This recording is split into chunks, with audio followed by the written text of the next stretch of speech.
All right. So, as I said, thank you so much for joining us for our systems thinking and design skill gym.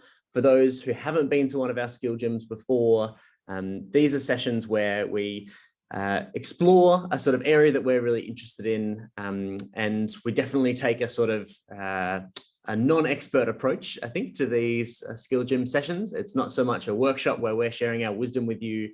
It's a little bit more exploratory. It's a little bit more, here's something that we are really excited about and we'd love to chat to you about it, but there's going to be lots of wisdom in the room about systems thinking and about design and how they intersect as well. So we'd love to hear lots from you guys, and I'll be making plenty of room for discussion and exploration.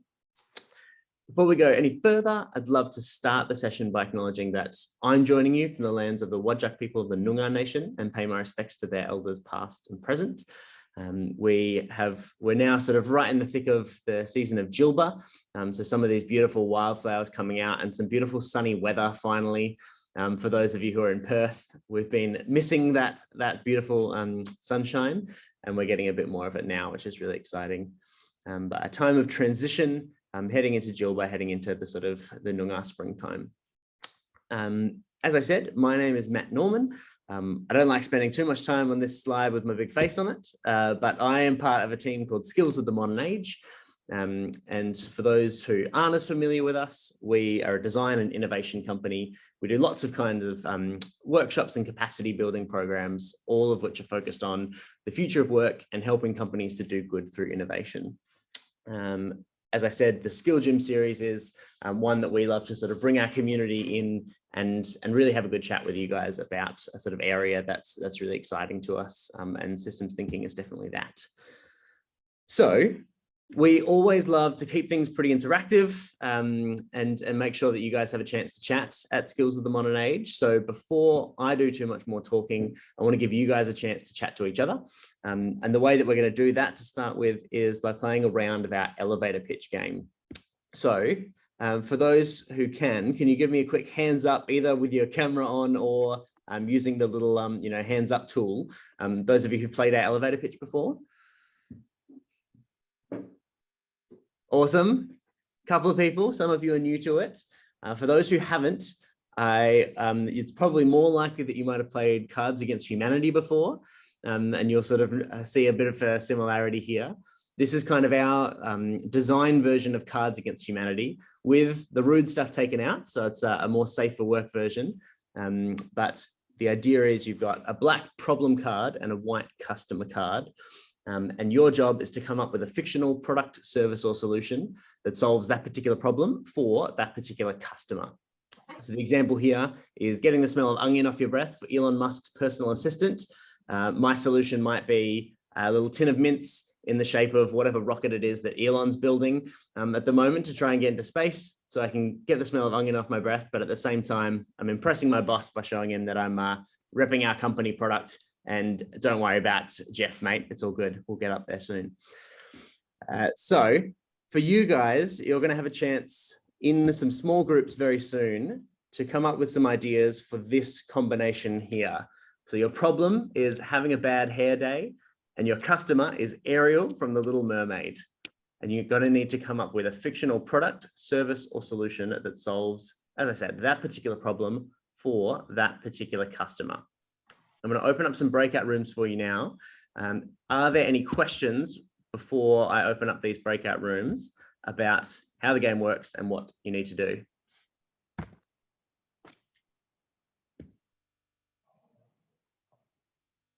No questions. Fantastic. All right. So you're going to have just about 3 minutes to come up with your fictional product, service, or solution. And then I want to hear some of these pitches when you come back into the main room. So work out who might pitch your idea if you're willing to pitch it from your group.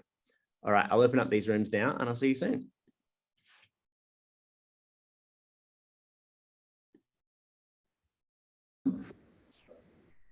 All right, so is there anyone who would like to be very brave and jump in and share what their team came up with?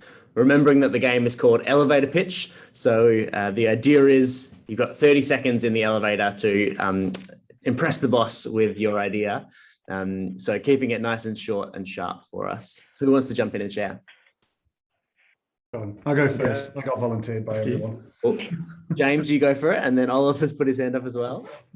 So Ariel has this problem where her hair obviously floats around and she can't keep it under control living underwater. She tried using a fork to comb her hair, but it doesn't actually work. So what I would like to pitch, boss, is that under a subscription model, there are little fish that will follow Ariel around and hold her hair in place. Like, like the little feeder fish. Yeah. And different fish can do different hairstyles. So clownfish can do something for a day out at the circus, or an octopus could do something that goes in lots of different directions. And maybe as an add-on or an upsell is the opposite of, like, how you can get this sea salt hairspray, like the beach hair, but because she's Ariel and lives underwater, she has land hairspray instead. Fantastic. I love the hairstyle as a service underwater. Fantastic idea. Yeah, subscription model. Oliver, you jump in, and then Lisa, I'll put you up next. We didn't go into quite as much detail and thought as that, but came up with a very simple, effective solution to withstand the elements undersea of just the basic coral comb, just to keep it all in one place and tidy and maintained throughout the day, and also like pocket size. Fantastic pockets, I guess. keeping it simple, using the stuff that you've got around you. Yeah, awesome. And Lisa, what did you guys come up with? So I was with Sam, Sue, Delia, and Shelley, and we came up with a seaweed hair wrap, which is environmentally friendly, wraps her hair, keeps it neat and tidy, as well as looking quite fashionable. Has the added benefits of sea minerals and nutrients to coat her hair, and potential add-ons include seaweed equivalent of a henna tint to the hair color as well. I think I got it all. Feel free to jump in, ladies. Lots of elements to the idea as well. Awesome. Now, congratulations all. Well done on coming up with some very creative ideas. That's a little game we like to start lots of our workshops with, because even for those who are relatively new to design, it gives you an experience of the whole design process in a very, very rapid format.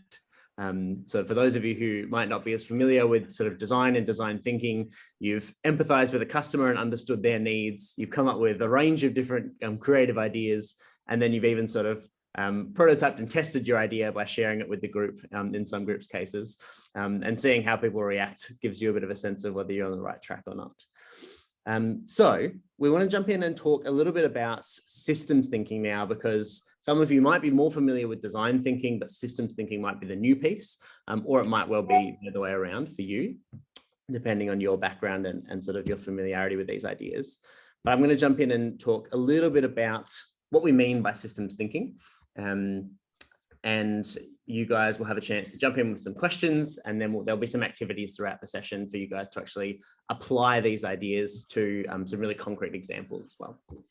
So what is systems thinking? I think it's often helpful when you're talking about systems thinking to start with its opposite, or what's not systems thinking. So when we're talking about design and design thinking, often this is sort of the underlying sort of worldview that we have in mind, is this linear view of what problems look like. So we're often dealing with these sort of primary and secondary outcomes. You might think of these as sort of the symptom is the secondary outcome, and then the disease might be the primary outcome. But what we're doing is looking for this linear causality. So we keep digging down and we're looking at, all right, what's the cause of that? What's the cause of that? Let's find the sort of singular root cause at the root of this problem. And if we can then solve for that root cause, all of the other problems up the line will go away, because we've got this sort of linear chain, and that sort of solution will flow through along the chain and solve the primary outcome and the secondary outcome as we go. Systems thinking takes a bit of a different approach to problem solving. And it says, rather than having sort of these outcomes and these root causes, actually what it looks like is a little bit more messy. It's a little bit more like this. So a system is made up of different nodes or elements within the system, and then connections and relationships between those nodes and elements. Now, this is a super abstract way of looking at it. And in the next slide, I'll give you a couple of examples of what those kinds of nodes and connections might be and what those kind of systems might be. But the reason that we start in the abstract is because this system could be anything as small as a sort of cell in the human body, up to the solar system, or a sort of a social system, a political system. All kinds of different sizes and scales can be sort of thought of using this systems methodology. So it's thinking about what are the different nodes, the different parts of the system, if you like, and then how are they connected? What are the different relationships between them? And what are the different kinds of flows of information and influence and things like that that are happening within those nodes and within those systems. So yesterday, in preparation for this workshop, I typed in systems into Google News, and these were some of the systems that came up on the first 2 pages of results. So it was really interesting to see what are the kinds of systems that we're talking about in our sort of regular discourse. And as you can see, there's everything from the really big scale to the really small scale, everything from sort of more social or abstract systems to quite technical systems. So you've got the solar system in there, and then you've got down to the ASX system, so something that's quite a technical sort of financial system that people are designing. There's a family court system, there's transport systems and travel permit systems, so things that are relatively big scale, things that are sort of political, and then you've got really sort of tech side systems as well. So the CSAM that you see there is a child sexual abuse detection system that Facebook uses to try and find that kind of content and weed it out on their platform. So some really interesting examples here in lots of different kinds of contexts of what a system might look like. And you can imagine each of those has got a different version of what are the different nodes and the sort of elements within this system, and then what are the relationships between those different nodes as well. Now, one of the key concepts that is important for us as designers when we're looking at systems thinking is, as much as often we talk about systems being broken, particularly in the context of some of the systems that we just saw there, the transport system, the health system, that sort of thing. Actually, in systems thinking, sort of technically speaking, we have this idea that every system is actually perfectly designed to get the results it gets. Now, that doesn't mean that someone has deliberately sat there behind the scenes and nefariously plotted to design it in a way that produces bad results, or the results that are sort of not as desirable as we'd like. But it means that the system is not so much broken as it is exactly designed to produce the results it does. And what that means is when we're trying to intervene in designs or in systems rather, or produce better results, what we need to do is change either the nodes in that system or the relationships between them to try and rearrange the system to produce slightly better results.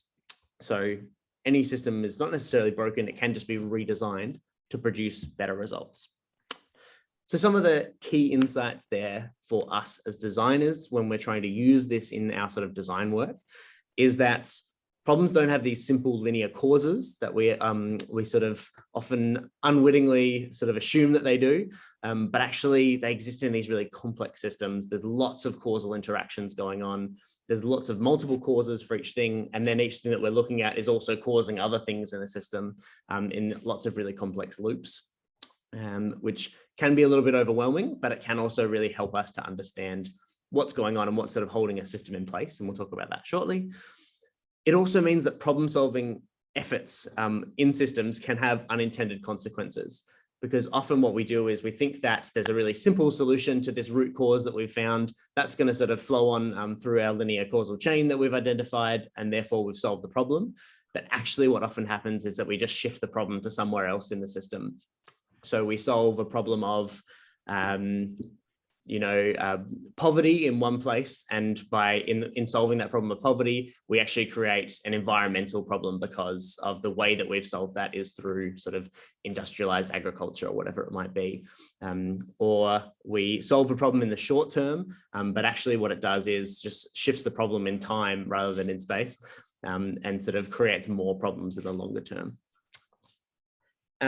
But the great thing is we can make some shifts in thinking using these systems thinking insights that can actually help us to come up with better ways to understand systems and problems, and better ways to then intervene in systems to not so much solve the problems, as we'll talk about, but intervene in systems to shift the system in the hopes that it will produce more desirable results. So before I go too much further and jump into a sort of example that we're going to sink our teeth into, did anyone want to jump in with any questions about the sort of general overview of systems thinking and design that I've given here, keeping in mind that it was very brief and very top level, and there's a whole lot more complexity in systems thinking for us to dive into as well. Anyone with any questions? Yeah, I have a question. So how you differentiate between system thinking or a wicked problem? Because I get this impression that based on the explanation that you gave us, it's more like a wicked problem. So basically we cannot find any solution for it. We can just like do our best to improve the problem, and some sort like the problem can come back to us with another shape and form. So how are you going to differentiate the system thinking and also the wicked problem? Yeah, great question. And I don't think you necessarily need to. I think there's a lot of overlap there. And a lot of the time when we say, a systems problem or a wicked problem, we mean the same thing. I think wicked problems have probably a slightly sort of more formal definition, and they've got sort of certain characteristics. I can't remember what the conditions are for it to be a wicked problem. But I think people who are using systems thinking often talk about problems as wicked problems, and there's a lot of overlap between those ways of thinking. Thanks. No worries. Anyone else before we move on?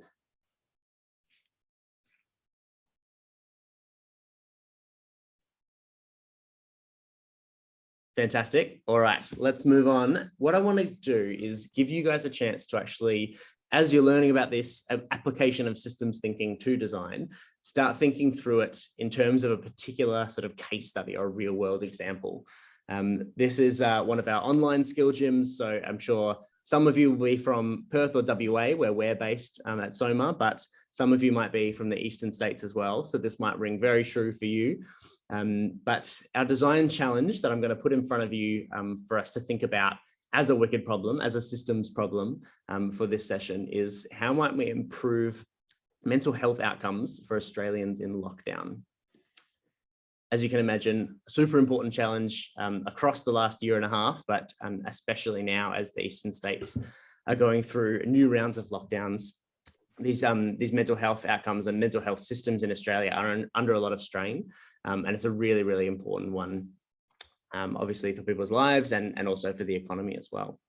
So keeping that in mind, we're going to start exploring a couple of the big shifts in thinking that systems thinking allows us to do when we're designing, and start applying those to this challenge of improving mental health outcomes for Australians in lockdown. So the first shift in thinking that we're going to be talking about is this idea of shifting from individuals to systems. So when we're doing sort of traditional design work in more of that linear frame, we focus a lot on empathy with individuals. Now, this is super important, and it's really important to think about the people that we're designing for and to understand the problem from their perspective. But systems thinking invites us to look a little bit broader at the system around a problem, as well as just sort of empathizing with the individuals inside that system. It's thinking about what are all of the different factors that are sort of holding this problem in place. Pardon me. The things that are holding the problem in place, if you like. And a part of that is that we as designers are actually part of these systems that we're designing in as well. We're not sort of these separate godly figures who come into a system, fix it, and then go away again. We're actually embedded within the systems that we are designing in. We're people who are affected by these systems and who affect these systems in our own way as well. So really thinking about what is my role and my place within the system that I'm actually trying to support as well. So one of the key shifts here that we're looking at is we're often asking the problem of what's the problem from the user's point of view. And we're not necessarily moving away from that problem, but as well as that question, we want to ask another question, which is, what's the system that's actually holding this problem in place? What are all of the different sort of multiple causes of this problem that are making it really tough to shift, that are making it a wicked problem, and that we might be able to sort of look at as potential areas to intervene in the system. So to do that, I'm going to invite you guys to do a little bit of systems mapping, which is something that can be a really, really complicated task, as you would have seen even from a very basic little diagram of nodes and their relationships between them in a few slides ago. But one of the easier ways to look at doing this is this sort of idea of backwards causal mapping, which is what you guys are going to get a chance to do in some small groups shortly. So the idea here is you find what is one key outcome or indicator that you're looking at in terms of your challenge. So if you're looking at a sort of a climate change challenge, for example, then your key indicator might be levels of CO2 emissions or greenhouse gas emissions. Give me 1 second. And then once you've got that sort of key indicator in mind, you want to start working backwards from that. Oh, I'm clicking backwards because I'm talking about going backwards, but that's not the way I want to go. You want to start working backwards from that and work out, all right, what are the multiple causes that are in place that are actually affecting this or sort of producing this particular outcome or indicator? And then from each of those, working backwards from that, and again, going for multiple causes that are leading to that particular outcome. And you can keep going back layer upon layer to start working out what are some of these causes that are causing the causes and the causes that are actually resulting eventually in this sort of key outcome or indicator that you're hoping to shift within your system. So to give you a more concrete example, imagine my big social issue and the sort of systemic wicked problem that I wanted to work on was that there just aren't enough ice cream stores in the city where I live. It's an outrage and something needs to be done. So I'm going to do some backwards causal mapping to work out what are the sort of big things that are happening in this system to cause this problem. Maybe I find that two of the causes are, well, there's a lack of demand for ice cream stores in the city, and also rent is really expensive if you wanted to run an ice cream store in the city. Okay, so what are the causes of those things? Well, in the first case, the lack of demand might be caused by not enough business in winter, because obviously a lot of people aren't buying quite as much ice cream when it's nice and cold. Or people might have forgotten that they like ice cream. There's just sort of a sort of awareness issue there that people, that ice cream might not be as popular or sort of, or in demand anymore. What about rent is expensive? Well, that might be caused by the fact that fixed addresses just always have really high overheads, or it might be because there's no regulation of city rent. And so rents are just really spiking in the city where I live. And you can see that as you start to move your way back, you've got all of these different sort of sub causes, if you like, of the initial problem that we looked at. And each of those gives you some really different angles that you can attack the problem from. So if the big problem was that there's no business in winter, then we might look at some sort of dual business model where in winter we're selling soup and in summer we're selling ice cream, or there might be a different kind of model there. If we're looking at fixed addresses, then we might look at an ice cream cart. If we're looking at regulation of city rent, then it's going to be sort of political regulatory solutions. But each of those sort of gives you what we're going to later call in this session a leverage point, a potential place where you could intervene in the system and work out what kind of solution might make sense at this point in this particular system to try and intervene. So you guys are going to have a chance to build a backwards causal map of this problem about improving mental health outcomes for Australians in lockdown very shortly. Before I open up the breakout rooms, are there any questions about how this backwards causal mapping works or how you're going to do it?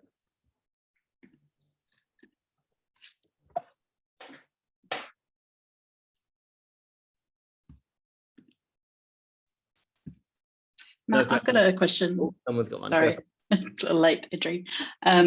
So in the example that you've given, that is a very tangible outcome. So you've actually, it's both your problem and it happened to be an outcome, whereas we'll need to first of all decide an outcome because our statement's a little bit broader. Yeah, absolutely. So Yeah. the first thing that you'll want to do once you get into your breakout rooms is have a quick discussion around, all right, what is that key indicator that we're looking for? Is it a number of suicides, or is it like a reported well-being? Because those are going to give you very different sort of causes that you start to look through. Okay. And is this like the fishbone diagram? Yeah, that. Yeah, essentially. Yeah, cool. Okay. Applying that in a systems context. Yeah. We had a raised hand there. I think was it Sam? Yeah. So I wanted to ask around like validation steps as you go through. So because as someone who does lots of fishbones and 5 whys, I know sometimes people kind of put these things out and then you go back and you investigate it later and you go, actually, that's not really the thing and that's not true. So I'm assuming that there's a validation step that you would do after you've done this initial bit. Yeah, that's a great question. I think in the real world, when you're using this system stuff in design, you would use this tool potentially you can sort of, it's like a chicken and egg situation in terms of how this works with research and validation. You could use this to get your initial ideas out and then go out and sort of use that to guide your research, validate or invalidate some of it, and then redesign your systems diagram. Or you could go out and do a bunch of research about what's causing your problem, use that research to construct a systems diagram, and then go from there in terms of validation. But I think you want to go through cycles of, using a systems diagram to sort of map and visualize the system, but then also validating what those relationships actually are. Yeah, cool. Awesome. Awesome. So I'll very quickly share with you my screen to show you what it's going to look like when I send you into your mural boards. Ooh. Are you seeing a screen that says your systems map? Awesome. So I'm going to send you a link. I'll put a link in the chat very shortly that's going to send you into a room like this. This has got obviously a pre-made little backwards mapping diagram, just like I showed you before. You'll have to do a little bit of work to work out how you move around and how you zoom and things like that, but there's some sort of guidance in the bottom right-hand corner. And then all you need to do is double click on one of these and you can start typing in whatever your entry might be. And then you can move these around, and you can also sort of copy and paste the different elements if you want to add more things to your diagram as well. All right, so this is a slightly complicated scenario, so bear with me. I'm going to put in to the chat 6 different links. Oh, no, I'm not, because I've not copied them properly. I'm going to try again and put into the chat 6 different links. Each of those has got a group number against it. When I send you out into your breakout rooms, you should be able to see at the top of the room what your room number is. And then I want you to follow the relevant mural board link into your correct mural board. If there are any issues with that, please jump back into the main room and let me know, and I'll be able to help you out with it. But heading out into your breakout room and then following the number of the link that is the same as the number of your breakout room, and you should be good to go.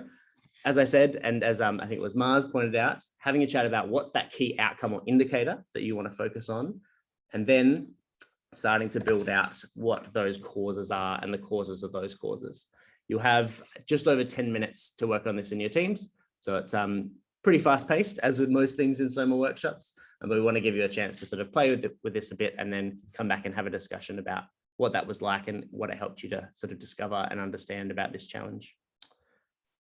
All right, I'm going to open up these breakout rooms now. As I said, jump back in if you've got any questions, and I'll be sort of jumping into different rooms to help you out as well. I'll see you soon.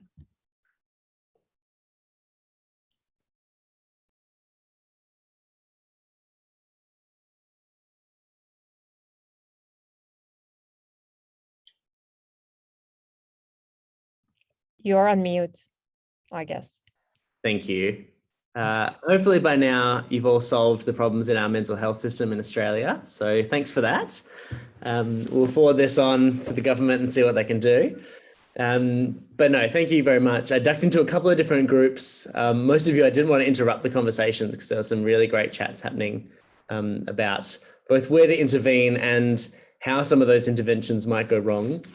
As I was just saying to one of the groups, the point is not that any sort of solution could have unintended consequences and therefore let's never do anything because it might go wrong. It's just being a little bit more aware of and trying to sort of think ahead to how is this going to affect not just the immediate problem that we're working on, but also the rest of the system that we're working within. And what does that mean about the kinds of other things that we might need to keep in mind, the kinds of relationships we might need to have, the kinds of other people we might need on board with us to sort of support us with other parts of the system and all that sort of jazz. Were there any reflections from those conversations about what it was like trying to think through finding a leverage point and then what the unintended consequences might be?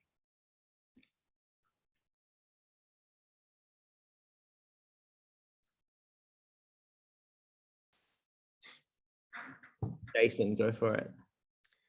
I found having the map on hand was very useful because you could see where the leverage point was, and then when you think of that unintended consequence, you can kind of see the flow through of that to other places in the map and see that actually, if we do something here, then that puts pressure over here as well.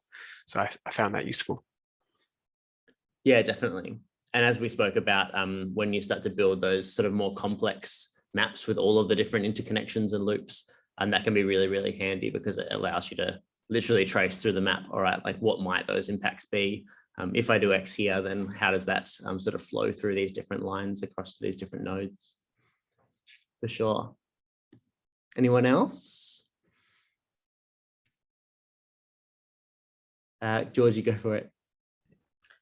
Thanks. In our group, we talked about an interesting conversation we had when choosing the leverage point was kind of this like long-term versus short-term, and where kind of strategically is the best place to go, especially because this is an issue that's happening at the moment. So we kind of had this discussion where maybe longer term, some of the like attitude change around, mental health and stigma and that sort of thing would be effective. But because this is kind of happening right now and we're talking about lockdown, we decided on a more kind of immediate leverage point that we might be able to see results quicker. So that was kind of an interesting thing to think about. Yeah, for sure. And, hopefully the same kinds of conversations are happening in our governments as they're starting to make these kinds of policies. You see a lot of that, particularly in the last year and a half, because we've been in this crisis state, a lot of that sort of short-term policy making, which makes sense because we do need sort of immediate fixes to this stuff. But then, yeah, we obviously, it comes back to that same point of we want lots of people intervening at different places in the system, and then we want lots of interventions at sort of short and long-term sort of thinking cycles as well. So yeah, all of it needs to be happening everywhere all the time, so that we can start shifting the system and hopefully getting better outcomes. Awesome. Well, that is just about all the time that we have. Thank you so much for joining me. The last thing that I wanted to do is very quickly share with you one of our programs that you can get involved in if you'd like to sort of dive a little bit more into this systems thinking and design work. So we hope that you guys will now get a chance to go away and sort of start to incorporate some of this into your work if you're working in design or in innovation within your companies. But for those who would like to learn more, who want to dig a little bit deeper, our program, The Good People, we've created as an interactive online program for people like you guys who are interested in this intersection between systems thinking and design. So it's a series of modules that you can work through at your own pace in your own time, but also get in touch with us if there's any support or any questions that you've got. So lots of videos, lots of listening to my voice. So if you haven't enjoyed today, then you might not like this, but hopefully I say some interesting things, and lots of interactive activities to actually apply this stuff to the real world, just like you have today in the session. So it works through these 5 different sort of modules. So looking at understanding wicked problems and starting to map systems, just like you guys did today. Looking at changing systems and sort of different leverage points and going into a bit more depth in that, and bringing in a little bit of sort of applying design to your own life as a change maker in your own career. So how can you think about mapping the system that you work within and where you might best fit as a change maker if you're looking at sort of a career in this world of social impact and systems thinking. So that is there for you if you're interested, and we're going to be sending through a little bit of a discount to that program as well for anyone who's interested in checking that out. But coming up next in our SkillGym series in 4 or 5 weeks, we'll release a date for it very soon. Our next one is on customer journey mapping. So if anyone's interested in that piece around understanding the the journeys that your users are going through, and how you can sort of understand where the challenges are coming up and how to improve those journeys, then keep an eye out for some more information about that coming very soon. Thanks so much for joining me. It's been awesome to work with you all and to be part of some of your conversations. And hopefully we'll see you again soon. Thank you. It was great. Thank you. Thanks a lot, Matt. Thanks, folks. Thanks. Bye. Thanks, Matt. Thank you. Bye.